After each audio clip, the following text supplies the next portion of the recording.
Dr. Magna, and I'm continuing with my series on keys to optimal mental health. I hope that you've been viewing these series and that you've been benefiting from them, because I'm sharing with you some keys to optimal mental health that I found have been helpful in my work as I've worked with people individually and as I've done seminars. Again, these are not the only keys to optimal mental health, but these are one that I've found to be helpful as I've worked with people and talked with people. So today we're continuing on our third key to optimal mental health, and that is self-control. We talked about self-control in the previous video, and I'm continuing with a little bit from Dr. Roy Baumeister's work. If you'd like to learn more about his work, you can get his book. I think it's entitled Willpower. But we talked about how self-forgetfulness is important for self-control. Another thing that he found in the research as he looked at it and that he did his own research was finding someone to be accountable to. He didn't use those words, but that's how I kind of put it. Making resolutions in front of another person. If you know that there's an area that you have problems with self-control, kind of getting someone else involved and saying, you know, I have a problem in this area. I want you to hold me accountable, or I want you to help me, however you want to bring that person in.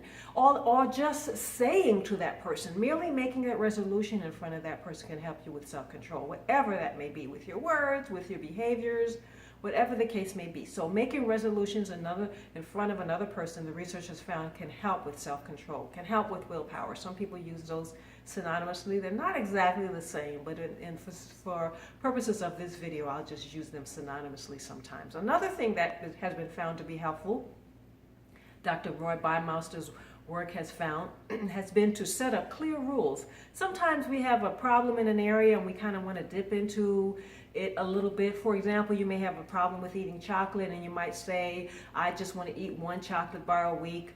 I don't know if this is what Dr. Baumeister is saying per se, but I do know that sometimes it just helps to set a clear rule and say you're not going to eat any for a certain period of time until you gain control over that. And if it's something that you really need to not use at all, you probably don't want to even ever get to a time where you say you want to start doing that. But you want to completely cut it off, set a clear rule, and not try to do it moderately. Some people may argue with this, but I think it's the best thing for self-control, especially with things that we know are very harmful, and even if they're not harmful.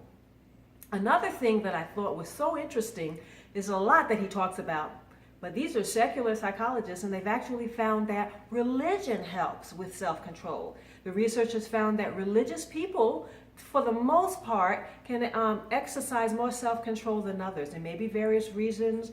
It may be because they incorporate prayer. It may be because they feel like there's always someone monitoring them, whether it be God or someone of their own religious community. But religious people have found to be higher in self-control. Not saying that they don't have self-control problems, but their self-control problems tend to be less than the general population.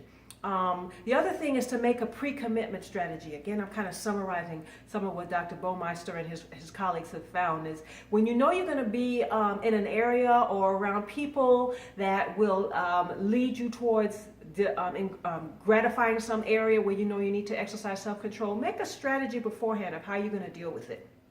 Maybe you might want to say, when I go to this place, I'm not going to go near this area, or I'm not going to hang around these certain friends, or I'm not even going to go to this certain place. Pre-commitment strategy. You're making that strategy prior to that. It's like a plan that you have in place so things won't hit you by surprise. So these are just some things that Dr. Baumeister found. I'm going to kind of summarize it, making sure that you have make resolutions in front of another person, a pre-commitment strategy, incorporating religion in your life, and also the self-forgetful strategy. That's what I talked about in the video previous to this, not focusing on what your desires are and distracting yourself. These are just some general things that can help with self-control. I'm sure you can find more, but I wanted to throw out this key because we forget that when we talk about mental health, and the research is now screaming about how self-control can help with mental health. So I want to encourage you to exercise that more in your life.